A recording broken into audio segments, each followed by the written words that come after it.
세종중문교회는요, 오늘 5번째 생일을 맞았습니다. 지난 5년 동안 정말 우리 교회를 통해서 일하신 그 하나님께 우리가 할 수 있는 최고의 박수와 함성을 주님께 한번 올려드렸으면 좋겠습니다. 시작!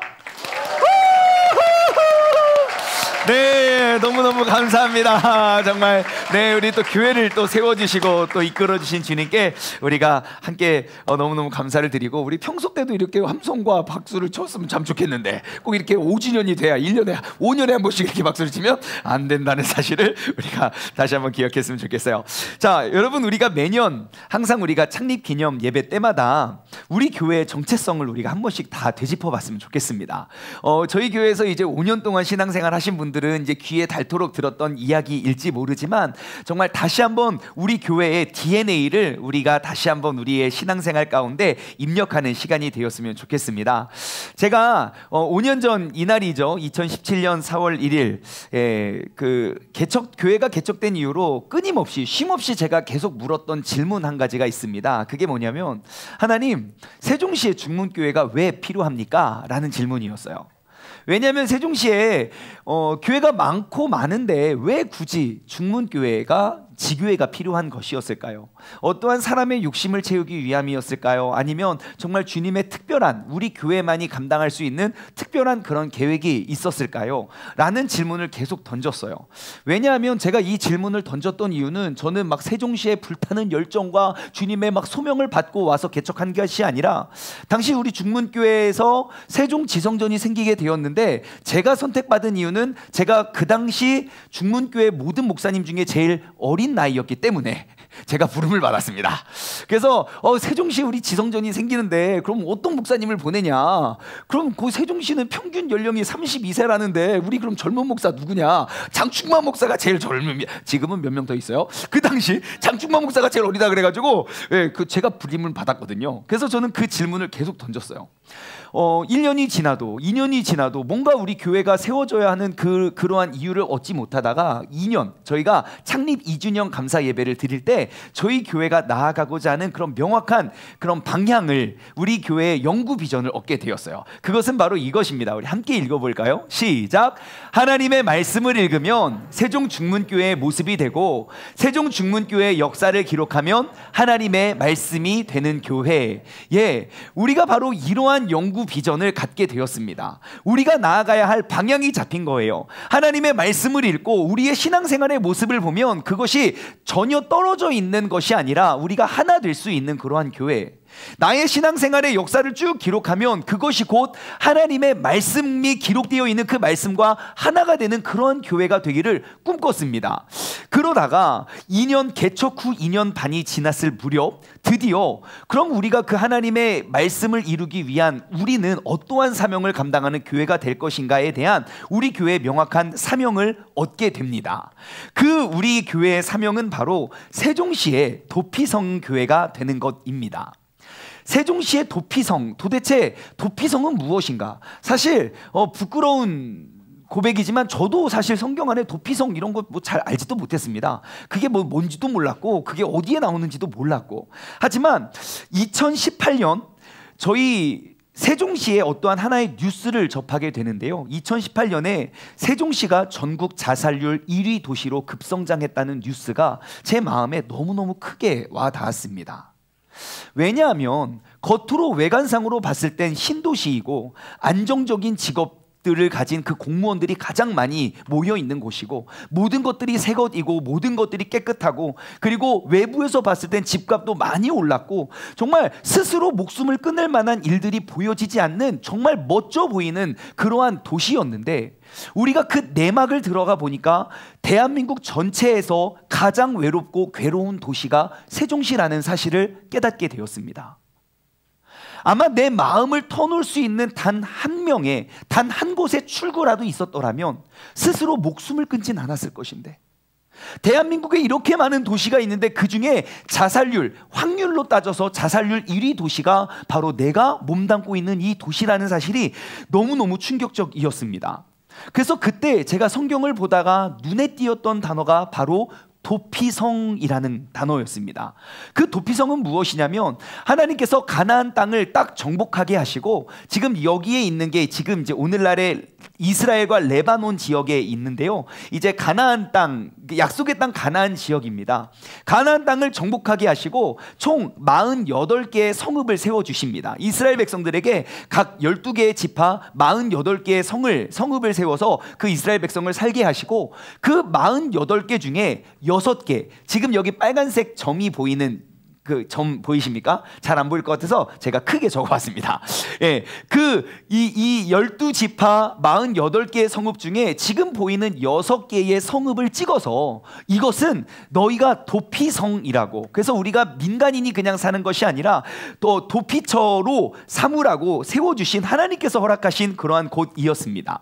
이 도피성의 특징은 무엇이냐면 지금 48개나 되는 그런 많은 성읍들이 있지만 저 위치를 한번 보십시오. 도피성의 특징은 어떠한 한 사람이 부지 중에 내가 의도치 않게 실수해서 살인을 저질렀을 때 그에게 또 다른 기회를 제공해 줄 수 있는 성읍이었어요. 원래 모세의 율법은 눈에는 눈, 이에는 이, 너희가 어떠한 목적에 있어서도 살인을 저질렀으면 살인으로 대갚음을 당해야 되는데 하나님께서는 억울하게 부지 중에 살인을 한 사람들에게 그들에게 새로운 기회와 생명을 허락해 줄 수 있는 그런 도피성을 세워서 그 6개의 성을 만들어서 너희가 부지 중에 실수로 범죄를 저질렀다면 빨리 도망가. 그래서 이 지역이 이렇게 분포되어 있는 것은 어디에, 내가 어디에서 잘못을 저질렀던지 간에 하루 동안 열심히 도망가면 내가 다다를 수 있는 곳에 도피성을 세워주셨습니다. 그래서 그 당시에는 매년 이제 1년에 꼭 매년 어떠한 일들이 있었냐면 도피성으로 가는 길을 보수했었고요. 그리고 도심 어디에서도 도피성을 향한 그 이정표를 다 만들어 놓았다고 합니다. 그래서 제가 2018년 그 자살률이 높다는 그 뉴스를 접하고 이러한 생각을 했습니다. 그럼 세종시에 과연 이렇게 힘들고 어려운 사람들이 이렇게 편안하게 찾을 수 있는 그 도피성의 역할을 감당하는 곳은 무엇이고 어디일까? 라고 생각을 해봤어요. 사람들이 힘들 때마다 가장 많이 찾는 곳이 어디일까요? 하나, 둘, 셋. 교회요? 아이, 그럴 리가요. 그럴 리가요. 아유, 너무 교회만 다니셨다. 예, 힘들 때마다, 가장 힘들 때마다 찾는 곳이 어디겠습니까? 술집 아니겠습니까? 술? 제일 많이 찾겠죠. 괴로워서 술 먹고, 술 깨면 또 괴롭고, 또 괴로우니까 또 술 먹고, 술 깨면 또 괴롭고. 그래서 내가 힘들 때마다, 내가 도움이 필요할 때마다 어디 기댈 곳이 없으니까 가장 많이 술을 찾지 않나 싶어요. 그러면 이렇게 생각을 해봤죠. 과연 그런 그 술집은 진정한 우리의 도피처가 될 수 있을까? 답은 아니었습니다. 왜냐하면 내가 괴로움을 잊기 위해서 술을 찾지만 그 술에 깨면 더 괴롭거든요. 그리고 그 괴로움은 그대로 남아있거든요. 술을 먹는 그 순간만 잠시 잊을 뿐이지 그 문제와 아픔을 품어주거나 회복되지 않거든요. 그래서 또 질문을 던졌습니다. 그럼 과연 오늘날 한국 교회가 이 도피성의 역할을 잘 감당하고 있을까? 여러분들이 한번 대답해 보실래요? 하나, 둘, 셋. 예. 저도 그런 생각이 들더라고요. 왜냐하면 오늘날 한국 교회가 가지고 있는 그 교회의 담벼락이 너무 높아졌어요. 거룩이라는 포장지로 나를 감싸야만 무엇인가 안전하고 편안하게 생활을 할 수 있는 곳이 되어버렸어요. 생각해 보세요. 어려서부터 교회를 다닌 사람 말고 내가 하나님을 알지 못하다가 진짜 나에게도 종교가 필요해, 나에게도 믿음이라는 게, 그 신이라는 게 필요해 라고 교회를 찾는 사람들은, 대부분의 사람들은 종교의 힘이 아니고서는 위로받을 수 없는 아픔과 상처에 있는 상황들에 그 속에서 신을 찾을 거라는 것이죠. 그러면 내가 그러한 아픔과 상처 속에서 막 정말 그 하나의 그냥 생명줄을 잡듯이 교회를 찾았는데 딱 와보니까 너무너무 다 거룩해 보이는 거예요. 지금도 그래 보이지 않습니까? 한 주 동안 어떻게 살았던지 지금 이 모습은 다 거룩하고 깨끗한 모습이잖아요. 그러니까 어디 한 곳에 마음을 편하게 나눌 곳이 없는 거예요. 그러다가 사람이랑 친해져서 용기를 내서 나의 아픔과 상처를 나눕니다. 왜냐하면 나는 그게 아프기 때문에, 그게 치유받아야 내가 살 수 있기 때문에. 그래서 용기를 내어서 그 아픔과 상처를 나누면 금세 교회 소문이 다 돕니다. 금세 나를 바라보는 사람들의 시선이 너무너무 매섭고 차갑다는 것을 느껴요.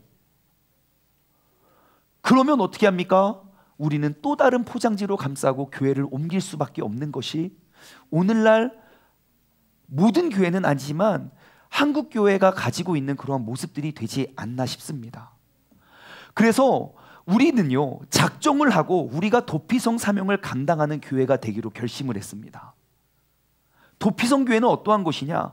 그곳에 가면 나를 이해해주는 사람들이 있고, 그냥 그곳에 가면 어떠한 선입견이나 편견이 아니라 나를 품어줄 수 있는 사람들이 있고, 같이 울어주고 같이 웃어줄 수 있는 곳, 나의 아픔과 상처를 숨겨야만 어울릴 수 있는 공동체가 아니라 나의 아픔과 상처를 가지고 나아가도 나와 같은 아픔을 가지고 있는 사람들을 이해하고 품어주고 안아줄 수 있는 그러한 죄의 고백이 있는 그러한 교회.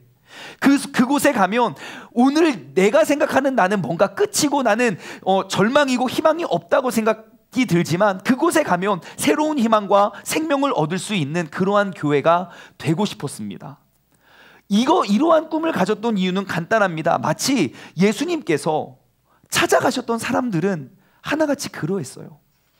사회적으로 적응하지 못했던 사람들, 상처 입었던 사람들, 버림받았던 사람들, 외로웠던 사람들, 같이 앉아서 밥을 먹는 것, 그 사실만 가지고도 수많은 사람들이 손가락질하면서 비난했던 그러한 사람들을 예수님께서는 계속 찾아가셨더라고요. 아픔과 상처를 예쁘게 포장해야만 나올 수 있는 곳이 아니라 포장을 하지 않고 나아오고 있는 모습 그대로 나아와도 예수 그리스도의 사랑으로 안아주고 품어줄 수 있는 교회, 이것이 바로 우리가 외치는 도피성 교회입니다. 그래서 지난 2년 반 동안 우리가 이 비전을 가지고 2년 반 동안 도피성 교회가 되기 위한 노력들을 끊임없이 해왔습니다. 그리고 우리가 지난 5년의 그 신앙생활을 한번 돌아보니 정말 처음에는 도피성 교회가 뭔지도 모르고 그냥 생경하고 생소하고, 어떻게 우리가, 나도 힘들어 죽겠는데 어떻게 남의 상처를 어떻게 우리가 품어줘? 라는 두려움이 있었지만, 지나고 보니까 내가 그 상처가 없으면 그 아픈 사람을 이해할 수가 없다는 걸 깨달았어요.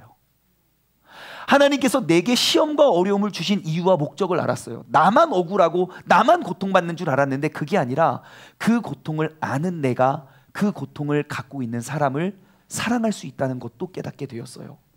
그리고 지난 2년 반 동안 우리 교회 안에서 도피성 교회로서의 사명을 잘 감당해 오지 않았나 싶습니다. 그래서 하나님께서는 우리에게 또 새로운 건물을 이제 허락해 주셨어요. 그래서 지금 우리가 계획하고 꿈꾸는 이 성전, 지금 열심히 지어지고 있는 이 성전의 목적은 그리스도인들만을 위한 공간이 아니라 비그리스도인들도 편하게 찾을 수 있는 공간이 되는 것이 이 건물의 첫 번째 목적이 되었습니다. 언제든지 도망칠 수 있고 누구라도 편히 찾을 수 있는 공간. 그래서 비그리스도인들이 보았을 때 가지고 있던 교회의 담벼락은 너무 높은 거예요. 심지어 교인들도 다른 교회 가기가 힘들어요. 여러분, 저 목사잖아요. 생각해 보세요. 우리 세종시에 교회가 하나, 멋진 교회가 세워졌어요. 그 교회 좋다고 제가 그 교회 자주 가면 여러분들 어떻게 생각하실래요? 역시 우리 목사님은 관계가 좋아, 협력을 잘해서 우리 교회보다 저 교회 더 많이 가 있어. 여러분 어떻게 받아들일 수 있겠습니까? 저도 못 가는 게 교회예요. 왜 그런지 모르겠어요. 하물며 우리 성도님들이 계속 다른 교회 왔다 갔다 해보십시오. 맘 편히 갈 수 있겠습니까? 너 왜 그래? 교회 옮기려는 거 아니야? 이상한 눈빛으로 바라볼 거예요. 교인들도 가기 어려운 게 교회라면 비그리스도인들은 가기 쉽겠습니까? 그래서 교회 간판을 안 걸으려고요. 왜요? 누구라도 편히 올 수 있는 공간이 우리 교회의 목적이니까요. 그래서 우리는 이 건물을 설계한 우리의 의도는요, 이런 게 꿈이에요. 절에 오래 다녔던 사람들이, 야, 세상에 나 오늘 교회 갔다 왔다, 이런 말 하는 거예요. 내가 오늘 하루 종일 있었는데 알고 봤더니 거기가 교회더라, 막 이런 거 있잖아요. 예, 한참 이야기를 하고 있는데 갑자기 막 텔레비에 막 찬양이 나. 이게 왜 이래? 알고 봤더니 어머, 여기 교회요? 이런 게 꿈이었어요. 희한하게 거기만 가면 마음이 편하더라고. 희한하게 거기만 가면 공부가 잘 되더라고. 아이들이 자꾸 좋아하더라고. 그게 교회인지 알고 가는 게 아니라 누구에게도 열려 있는 그런 편한 공간이 되는 그러한 모습의 교회를 꿈꿨습니다. 그리고 며칠 전 우리가 드론을 띄워서 사진을 찍었어요. 이게 지금 우리 건축 현장의 모습인데요. 여기가 소예배당이에요. 이제 다음 주면 천장이 덮여질 거고요. 여기가 대예배당이고 지금 열심히 교회를 건축하고 있습니다. 여러분, 도피성의 사명을 위해 그리고 성전 건축을 위해서 여러분 끊임없이 기도를 부탁드립니다. 창립 5주년을 맞아서 우리는요 또 새로운 DNA를 탑재하고자 합니다. 우리 교회는 이러한 교회가 됐으면 하는 우리 모두가 가지고 있어야 할 그러한 새로운 DNA 여러분들에게 공개합니다. 예, 우리 세종중문교회는요 바로 이런 나무와 같은 교회가 되길 소망합니다. 뭐라고요? 나무와 같은 교회예요. 여러분, 이 나무는 나무의 이름이 뭐겠습니까? 네, 도피성이죠. 나무의 이름은 도피성입니다. 이 나무의 원산지는 어딘지 아십니까? 세종문교회가 아니고요. 민수기, 신명기, 여호수아. 지금 민수기, 신명기, 여호수아. 우리는 도피성교회 성도님이니까 이 정도는 알았으면 좋겠어요. 민수기, 신명기, 여호수아 그 대목이거든요. 한번 해볼까요? 시작. 민수기, 신명기, 여호수아. 자, 35장, 19장, 20장이에요. 이곳에 보면 도피성은 과연 어떠한 곳인지 성경은 자세히 설명하고 있습니다. 그래서 민수기 35장, 신명기 19장,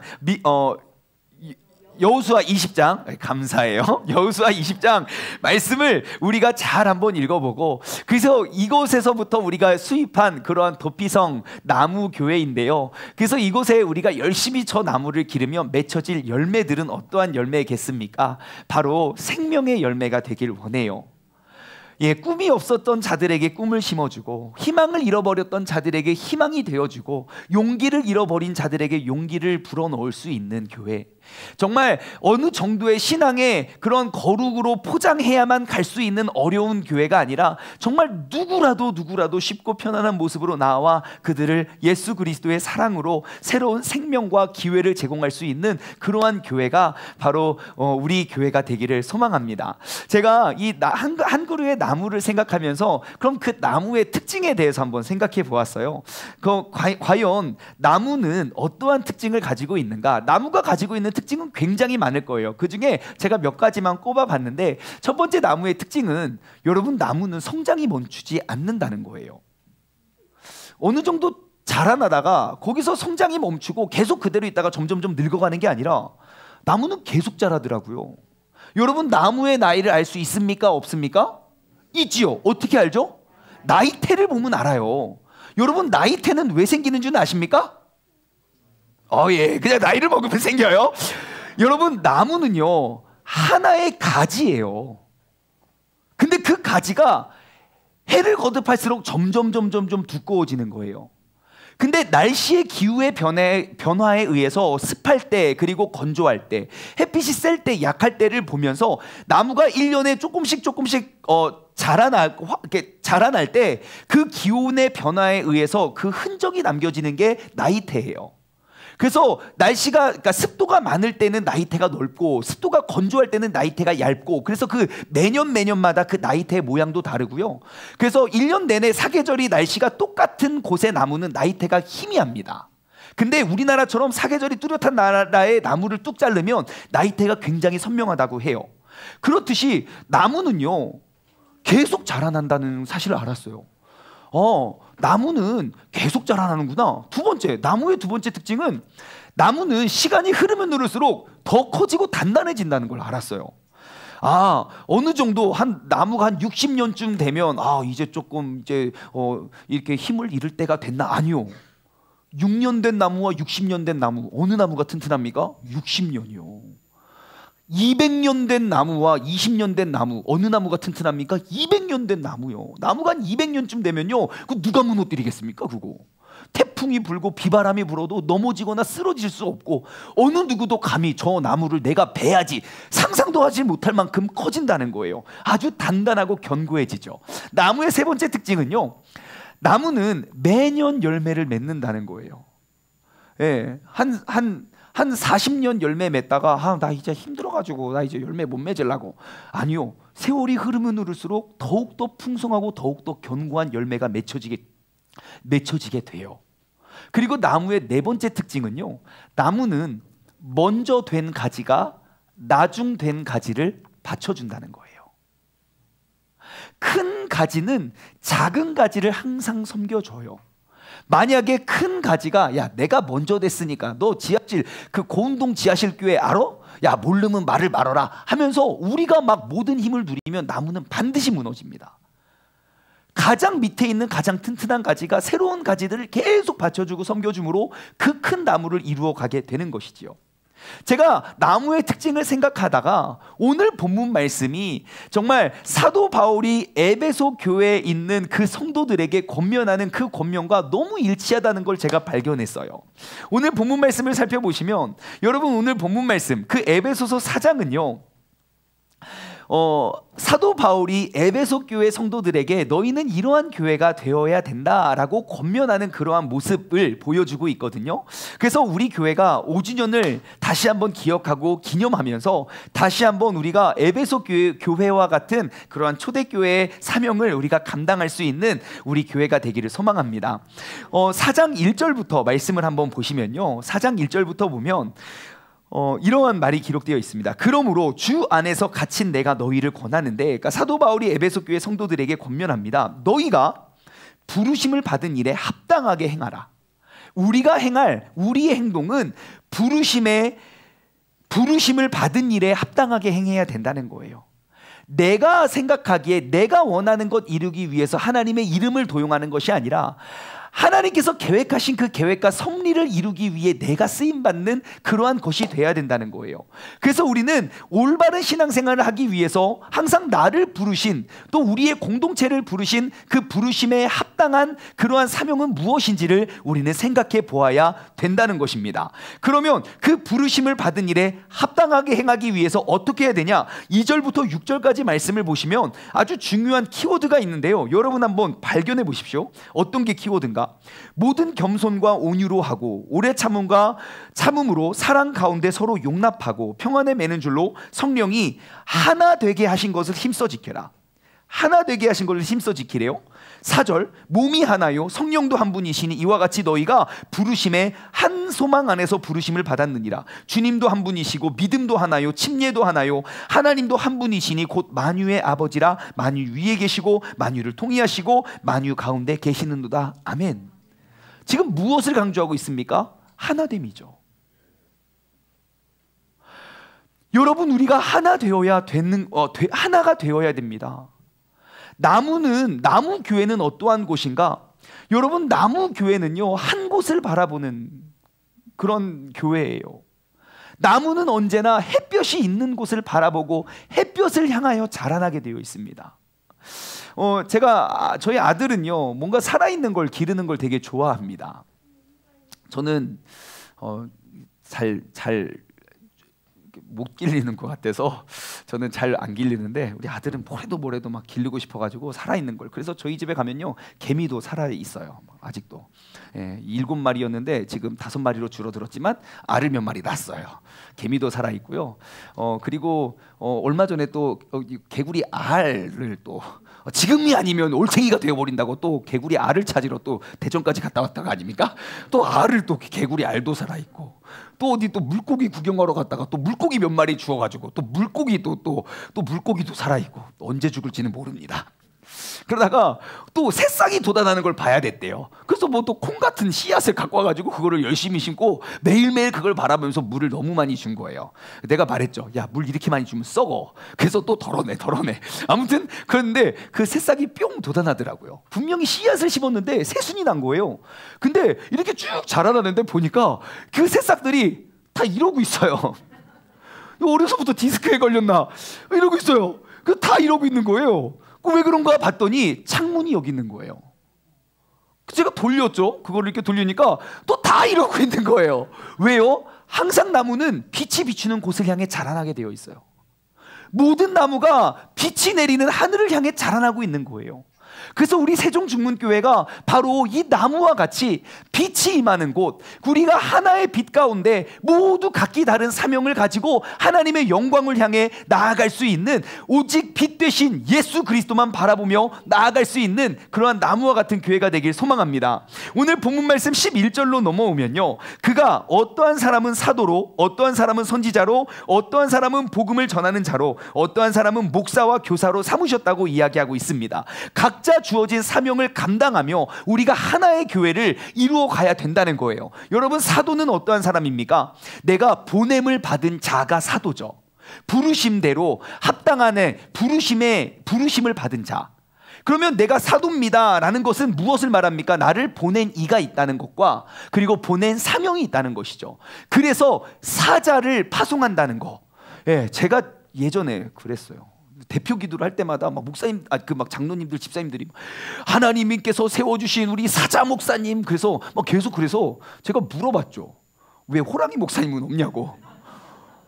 이 사자가 그 사자가 아니었는데 동물원에 있는 사자인 줄 알고 있었어요. 아무튼 그랬었는데 이렇게 목사가 되었다는 거 아닙니까? 주님의 은혜죠. 자, 아무튼 보냄을 받은 자가 사도예요. 선지자는 어떠한 사람입니까? 하나님의 말씀을 대언하는 사람. 맡길 예. 그리고 우리가 미래의 일들을, 하나님의 계획을 맡아서 선포하는 사람. 바로 사도와 비슷한 사람이죠. 또한 복음을 전하는 자, 전도자이지요.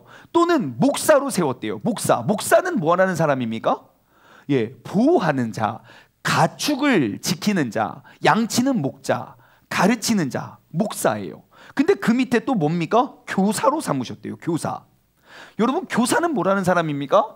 가르치는 사람입니다. 그러면 목사하고 교사하고 차이점은 무엇입니까?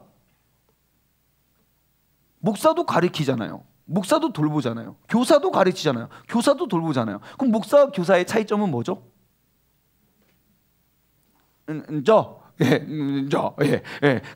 가가요.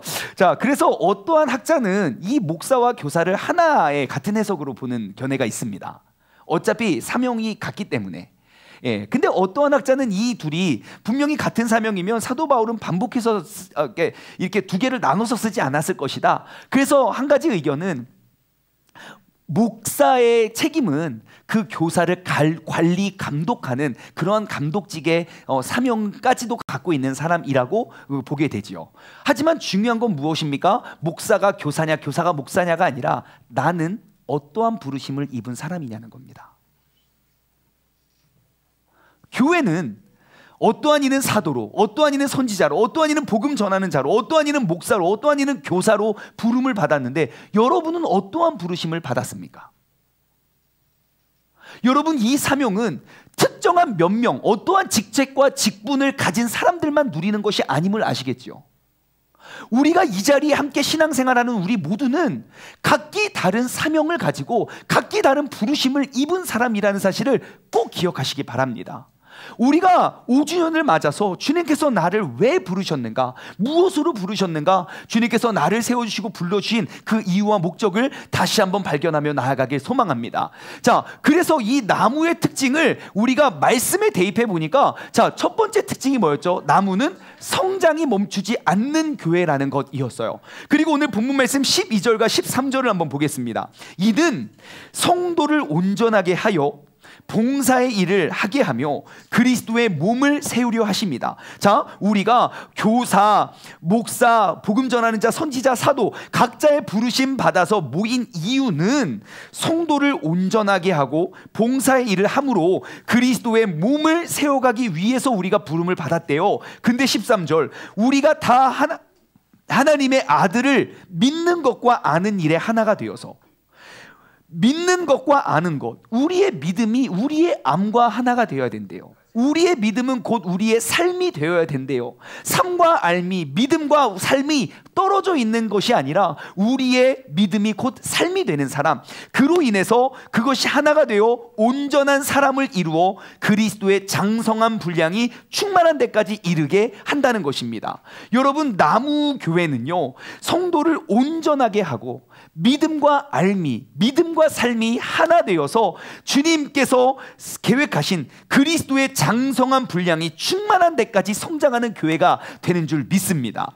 지난 5년을 한번 돌아보았어요. 우리 공동체 가운데 정말 매년 나이대가 늘어나고 나무가 커지듯 우리 교회에서 신앙생활을 열심히 하신 분들이 진짜 믿음 안에 많은 성장을 이루었던 것 같아요. 정말 크고 작은 많은 성장이 있었어요. 예전에는요, 이 작은 일 가지고 막 정말 많은 사람들이 흔들렸는데 이제는요, 똑같은 일이 발생해도 아무도 흔들리지 않더라고요. 이미 단단해져서요. 한 가지만 예를 들면요, 우리가 말씀 통독을 제가 개척하면서부터 막 표지판 걸어놓고 막 그랬어요. 우리가 그리스도인이라면 최소한 1년에 성경을 일독은 해야 되는 거 아니냐. 그래서 막 일독 운동을 했는데 지금은 뭐 일독이 뭡니까? 지금 벌써 지금 3월 4월인데 3독 4독 5독 한 사람들이 수두룩해요. 누가요? 빨리 성경 열심히 읽으세요, 여러분. 우리가 그리스도인으로서 하나님 말씀을 알지 못하면 신앙생활 할 수 없습니다, 여러분. 너무 잘못된 선입견을 갖고 있어요. 어느 정도의 믿음이 성장해야만 매일 성경을 읽는, 아니에요. 우리가 그리스도인이라면 당연히 해야 될 일이에요. 밥 먹듯이 말씀을 먹어야 되는데. 근데 아무튼 저희가 매일매일 이렇게 믿음이 자라났다는 걸 봐요. 그러면 우리는 어디까지 자라야 됩니까? 그리스도의 장성한 분량이 충만한 데까지. 우리가 예수님을 뵙는 그날까지 우리의 믿음은 자라나야 돼요. 내가 어느 정도, 어느 나이에 오르고 어느 직책에 오르면 우리의 신앙은 거기에서 멈춰지고 계속 퇴보되는 것이 아니라 우리가 나이를 먹으면 먹을수록 주님을 뵙는 그 순간까지 우리의 믿음이 날로 확장해 갈 수 있는 그러한 나무 교회가 되기를 주님의 이름으로 소망합니다. 두 번째, 나무 교회의 두 번째 특징은 나무는 시간이 흐를수록 더욱더 커지고 단단해진대요. 14절 말씀을 함께 볼까요? 14절, 이는 우리가 이제부터 어린아이가 되지 아니하여 사람들의 속임수와 간사한 유혹에 빠져 온갖 교훈의 풍조에 밀려 요동하지 않게 하려 함이다. 그래요. 자, 이제는 우리 교회가 더 이상 유행이나 풍조에 흔들리는 교회가 아니라 이제는 어린아이와 같이 쉽게 속고 쉽게 넘어가고 이렇게 저렇게 흔들리는 교회가 아니라 이제 우리 교회가 이제 흔들리지 않는 더욱더 커지고 단단한 교회가 되길 소망합니다. 제가 개척을 하고요, 3년 동안에는 항상 제 입버릇처럼 달려 있었던 게 지하실 개척교회였어요. 항상 밖에 나가서 누구를 만나면 우리 지하실 개척교회, 지하실 개척교회 맨날 그랬거든요. 근데 4년이 딱 넘어가니까 개척교회라는 말을 못 하겠더라고요. 예, 그래서 막 우리 교회 막 설명을 해요. 그러면 근데 어떤 분은 그러시더라고. 우리 지하실 개척교회라고 하니까 옆에서 네가 생각하는 그러한 지하실이 아니야. 엄청 크고 멋질 거라고 생각을 하고 오해를 하는 거예요. 전혀 그렇지 않아요. 그래서 저는 우리 교회 와보시라고 항상, 이 지하 벙커, 우리는 지하실을 좋아하지 않습니까? 그래서 그 지하실 개척교회라는 것을 가지고 있었는데요, 우리가 나무교회가 됩시다 하면 우리가 생각할 수 있는 이미지는 무엇입니까? 바로 이러한 나무 아닙니까? 이 정도는 돼야 나무라고 할 수 있죠. 우리 교회는 나무교회입니다 하면 이거 몇 년 됐을까요? 예? 137년 정도? 몰라요. 하지만 이 나무를 보십시오. 정말 많은 사람들이 쉬고 머물 수 있는 그늘을 제공하잖아요. 여기 자전거도 있고요, 밑에 보면 테이블도 있고요, 그 앉아서 쉬는 사람들도 있고요. 정말 태풍이 불어도 비바람이 불어도 어떠한 어려움 속에서도 흔들리지 않고 굳건히 서 있는 나무. 여러분, 저도요 이러한 교회가 되기를 진짜 꿈꿨어요. 그리고 정말 열심히 막 충만하게 사역을 했었어요. 그러면 전 열심히 기도하고 열심히 사역하면 이렇게 될 줄 알았어요. 하지만 제가 5년 동안 목회를 하면서 깨달은 것이 있어요. 이렇게 큰 나무가 되기 위해서는 반드시 시간이 필요하구나 라는 거예요. 저는 무조건 심으면 막 쑥쑥쑥 열매가 맺혀지는 줄 알았어요. 그러면서 말씀을 준비하면서 제가 나무에 자라나는 과정을 살펴보니까 이게 현실이더라고요. 아까 그 모습은 온데간데 없어요. 1년째 우리가 플랜팅 했을 때 하나의 가지예요. 두 번째 봄이 왔어요. 이 정도 늘어났고, 세 번째, 네 번째, 다섯 번째. 정말 우리 교회는 한 저 정도 자라난 것 같아요. 그래서 우리가 도피성을 외치고 도피성을 꿈꿔도 우리 모두가 기대하고 상상하는 건 여러분 시간이 걸릴지 몰라요. 지금은 온전하고 완벽할지 않을 수는 있지만 우리의 방향과 목적을 우리가 가지고 우리는 끊임없이 성장해 갈 수 있는 그런 교회가 되기를 소망합니다. 이제부터 어린아이가 되지 맙시다. 세상에 속지 않고 유혹에 끌려다니지 않고 온갖 풍조에 밀려서 요동하지 않는 그러한 교회가 우리 세종중문교회 나무교회가 되길 소망합니다. 세 번째 특징은 뭐였죠? 세 번째, 나무는 매년 열매를 맺는다는 거예요. 15절 말씀을 볼까요? 15절, 오직 사랑 안에서 참된 것을 하여 범사에 그에게까지 자랄지라 그는 머리니 곧 그리스도니라. 자, 범사에 그에게까지 자랄 것이래요. 우리는 범사에 열매를 맺는 교회가 되기를 소망합니다. 제가 보니까 여러분, 나무가 언제 결실을 맺습니까? 어떠한 계절에 결실을 맺습니까? 네, 가을에만 맺습니까? 여름에만 맺습니까? 예, 가만히 보면 봄에 맺는 나무가 있고 여름, 가을, 겨울 각자 나무가 다 다르고 각자 꽃이 다 다르더라고요. 그러면 나무 교회가 된다는 것은 우리가 1년에 한 번만 결실을 맺는 게 아니라 우리는 봄, 여름, 가을, 겨울 각기 다른 나무를 다 기르면 되겠더라고요. 우리가 어떻게 범사에 주님을 향한 풍성한 열매를 맺을 수 있습니까? 답은 아주 간단합니다. 가는 곳마다 심으면 돼요. 내가 교회에서만 신앙을, 믿음을 심는 게 아니라 가정에서도 심고요, 직장에서도 심고요, 잠을 잘 때도 심고요, 아침에 일어나서 심고요, 교회 와서도 심고, 우리가 거하는 모든 곳에 심으면요, 그 심겨진 건 반드시 자라나 열매를 맺게 된다는 것입니다. 여러분, 우리 세종중문교회는 이제 매년 열매를 맺고 범사에 열매를 맺는 교회가 되기를 주님의 이름으로 소망합니다. 오직 사랑 안에서 참된 것들을 심고 참된 것들을 뿌려 우리가 매 순간 열매를 맺을 수 있는 그런 나무와 같은 교회가 되길 소망합니다. 마지막으로 네 번째, 나무는요, 먼저 된 가지가 나중된 가지를 받쳐준다 그랬어요. 16절 말씀을 볼까요? 16절, 그에게서 온 몸이 각 마디를 통해서 도움을 받음으로, 자, 온 몸이 각자의 마디, 각자의 다른 가지들을 통해서 도움을 받음으로 연결이 되었고 결합이 되어서 지체의 분량대로 역사를 했는데 그 몸이 자라났대요. 그런데 그 몸을 세우는 건 사랑 안에서 스스로 세워주었다는 거예요. 여러분, 나무는 자신을 과시하지 않습니다. 내가 커지고 내가 오래되는 원인은 무엇입니까?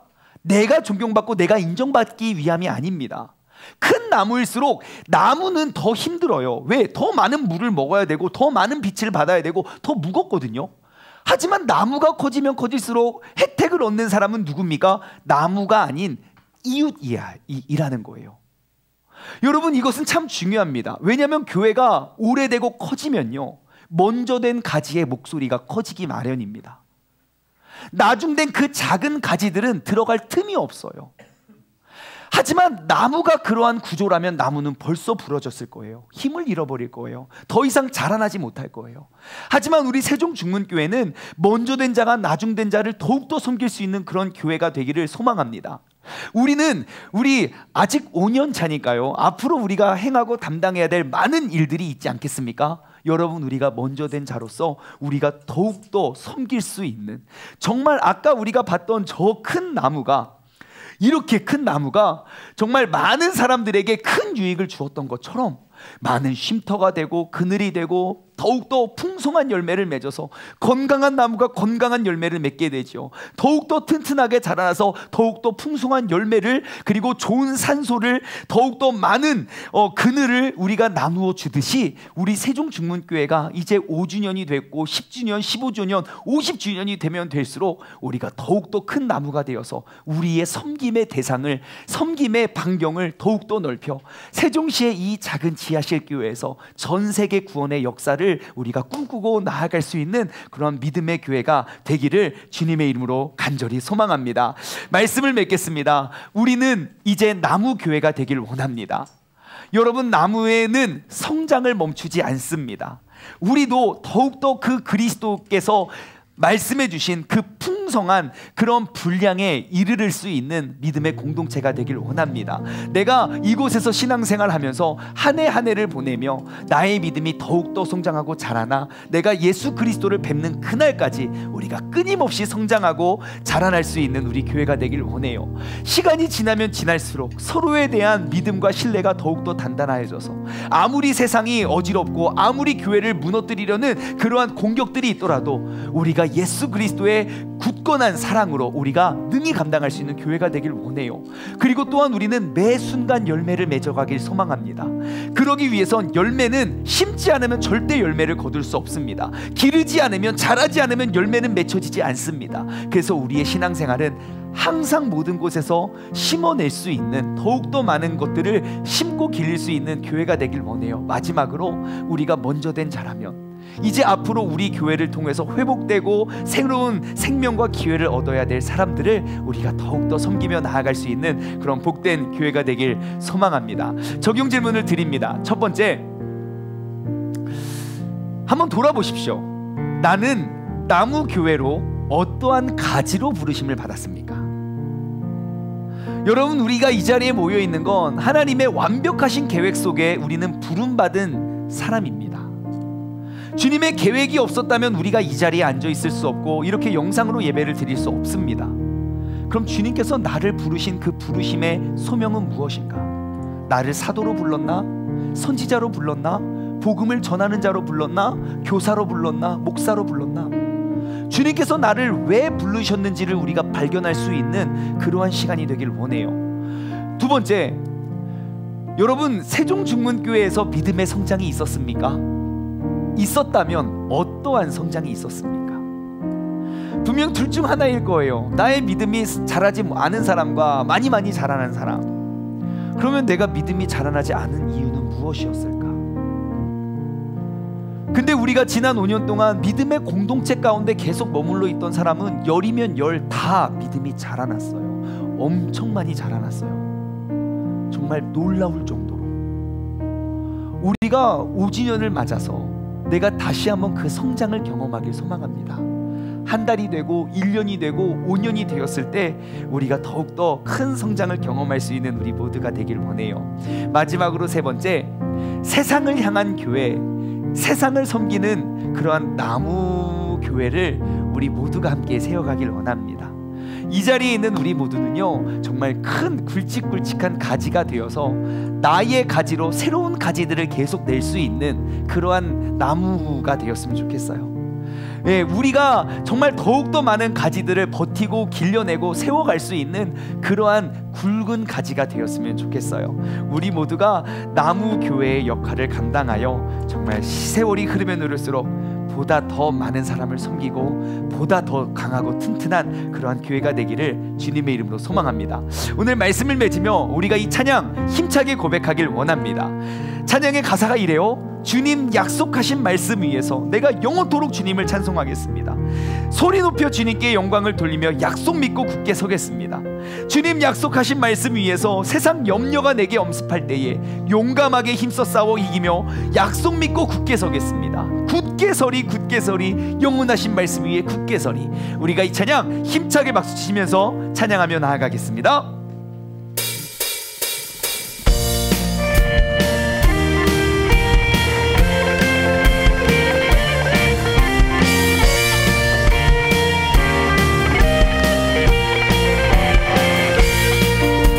주님 약속하신 말씀 위에서 영원토록 주를 찬송하리라. 소리 높여 주께 영광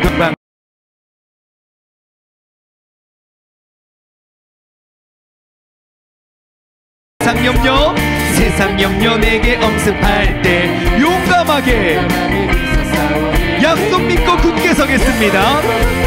굳게 서리 영원하신 말씀 위에 굳게 서리 그 말씀 위에 굳게 주님 약속하신 말씀 영원하신 주님의 사랑을 힘입고 성령으로 힘써 싸워 이기며 그 약속을 믿고 굳게 서겠습니다. 4절로 고백할까요? 주님 약속하신 말씀 성령 인도하시는 대로 주님 품에 항상 안식을 얻으며 그 약속을 믿고 굳게 서겠습니다. 아멘. 굳게 서리 약속하신 말씀 위에 굳게 서리 굳게 서리 그 말씀 위에 굳게 서겠습니다. 굳게 서리 영원하신 말씀 위에 굳게 서리 굳게 서리 그 말씀 위에 굳게 서리라. 이 시간 우리 함께 기도하며 나아갈 때에 주님, 내가 주님의 약속하신 말씀 위에서 세상 염려가 내게 엄습할 때에 내가 용감하게 힘써 싸워 이기고 그 약속을 믿고 굳게 서는 사람 되게 해달라고 우리 다같이 주님의 이름 한번 힘차게 부르짖고 합심하며 기도하며 나아가겠습니다. 주여 하나님 아버지 감사합니다. 주님 약속하신 그런 말씀 위에서 아버지 하나님 우리가 세상의 염려가 내게 엄습할 때에 우리가 용감하게 힘써 싸워 이기고 약속을 믿고 굳게 설 수 있는 믿음의 자녀들 되기를 원합니다. 아버지 하나님 내가 더욱더 굳게 서기를 원합니다. 영원하신 그 말씀 위에 우리가 굳게 서길 소망합니다. 아버지 하나님 주님께서 아버지 5년 전 세종의 작은 하나의 교회를 그 지하실에 그 작은 교회를 하나 심으셨고 아버지 그 교회가 이제 자라나고 아버지 하나님 더욱더 많은 가지들을 맺고 더욱더 많은 열매들을 품게하시며 감사드립니다. 아직도 묘목이고 아직도 작은 나무이지만 우리가 주님 뵙는 그날까지 매년 성장할 수 있는 교회와 성도들 되게 하여 주옵소서. 우리가 이곳에서부터 이제 그 나무 교회의 사명을 감당하여 주님 뵙는 그날까지 우리가 계속해서 끊임없이 성장하여 아버지 하나님 내가 커지면 커질수록 교회가 오래되면 오래될수록 우리가 더욱더 그 주님의 아버지 하나님 성김의 사랑에 실천하며 나아갈 수 있는 아름다운 교회가 되게 하여 주시옵소서. 아버지 하나님 우리가 주님께 더욱더 나아가고 주님의 영광을 바라보며 우리가 살아가고 우리가 나아갈 수 있는 그런 믿음의 자녀 되게 해주시고 온전히 주님을 더욱더 기쁘게 주님의 영광과 말씀을 위해 우리가 살아가고 우리가 굳건히 설 수 있는 그런 믿음의 자녀들 될 수 있도록 주님께서 역사하시고 주님께서 우리가 새로운 아버지 정체성을 가지고 우리가 자라날 수 있는 그런 믿음의 자녀들 되게 하여 주시옵소서. 하나님 아버지 감사합니다. 5년 전 우리가 세종중문교회라고 그냥 지하실 작은 교회 하나에 작은 줄기가 심겨지고 이제 5년이 자랐습니다. 지난 5년 동안 우리 교회의 공동체를 통하여 얼마나 많은 사람들이 희망을 얻고 꿈을 얻고 위로를 얻었는지 정말 주님께서 베풀어 주신 은혜와 사랑이 너무너무 크고 감격스러움에 우리가 감사를 올려드립니다. 하나님, 5년이 된 오늘 우리는 나무와 같은 교회를 꿈꿉니다.